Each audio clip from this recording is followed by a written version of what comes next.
what I was saying before is that we don't need a hostage situation in Scandal in order to feel tension. Excuse me. Um, and I think that that ploy in the last episode was overwrought. So that's how I feel. I'm actually sort of waiting for Scandal to get more into Harrison because he's one of the only people on the show who's been on like running 3 years now, and we still don't really know much about his life. I'm not sure if the network is in charge of that or if the writing team is or what have you. I'm not sure if people don't think that delving into a black man's past, one of the black characters on the show, is going to be interesting enough for audiences. I think it will be, personally, but I'm not sure if that's a distinction that they're making. But I'm sort of really curious as to why we haven't really heard from Harrison at this point. I know he's more than just a mindless gladiator. I mean, he's definitely one of Olivia Pope's staunchest supporters, is always trying to have her back, always trying to hold her down. And he doesn't really care who he has to like melt down or cut down to do it. So he clearly is very dedicated to her. So I expect that the situation that she got him out of, which to me sounds like an embezzlement kind of situation, from what I learned in seasons 1 and 2. But the situation that she got him out of, I assume, was pretty intense.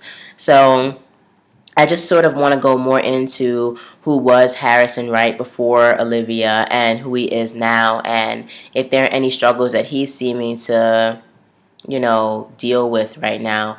I don't really know why we haven't delved that way or, ventured that way. Maybe the writers are still trying to figure out a storyline. But I hope they do soon. I mean, we gave a lot of attention to Quinn, a lot of attention to Huck, a pretty, I would say, enough attention or adequate attention to Abby because she and David shared the story, together, shared a love story together, and Abby did take a couple of central roles in the series in being defiant towards Olivia and sort of not really knowing where her um, loyalties were for a minute.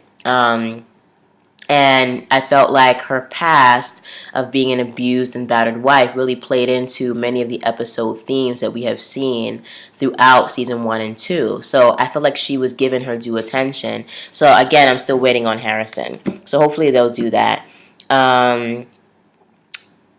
Yeah, so that's what I have to say about Scandal up until this point. I hope that for episode 4 we get a little bit more into the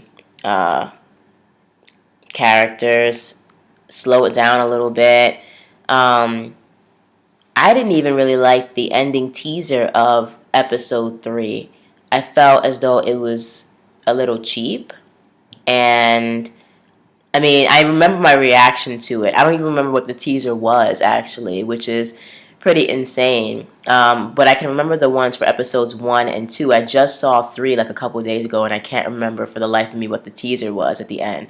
But teaser 1 for episode 1 was the fact that Cyrus opened the file and found out about Project Remington. And he was like, oh my god. I think that was the last line of the episode. Episode 2, the teaser was that Jake Ballard was dropped off at Olivia Pope's doorstep. And I was like, oh my god, Jake's back. And so was the rest of probably the audience that was watching it. And so that was the teaser for the next episode. Episode 3, again, it was so all over the place for me personally and, just sort of clunky that it didn't resonate. And also I have no clue what's happening next episode. I can't even think about that. So that's my review. I don't want to take up too much time by just rehashing things out. But I'm looking forward to episode 4. Not every episode in the series is going to be perfect. I think there was one episode in season 2 that I was also just like, why? And so just because episode 3 wasn't really up to where I wanted it to be doesn't mean that the rest of the season is not going to be. But I think the season itself does need to find itself on some sort of thematic path at some point or another. I think that the season's struggling right now, trying to figure out not only what the new mystery is, but also trying to figure out what the theme of this season is going to be. And once the theme of the season, comes together, I think the episodes are going to be more tightly linked with each other as well.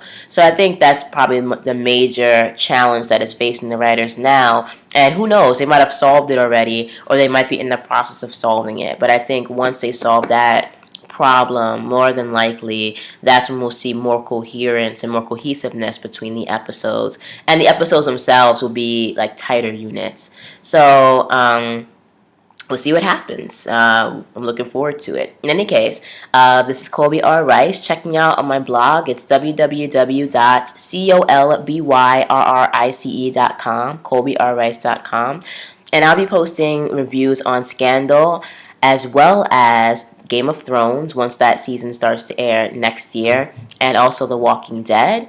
And if any others strike me, I'll be posting reviews on those as well. I have to really, really love a series to spend time reviewing it like this. So we'll see. Series that I'm watching right now that I'm sort of seeing where they go include The Blacklist on NBC. What else am I watching? I have to think about that before I go into it. Oh, I'm waiting on a new season of House of Cards. I have not started Orange is the New Black, but I do want to start that. So we'll see. And maybe the blog will become more diversified with those reviews, and you guys can share in the dialogue and give your feedback. Because it is a writing blog, a screenwriting blog, and a journeys blog. So it's just one kind of journey. In any case, thanks for taking it with me, and tune in next week for The Walking Dead episode 2, the review on that, and the episode review for episode 4 of Scandal. All right? Peace, and remember, don't set the trend and keep it indie. Bye.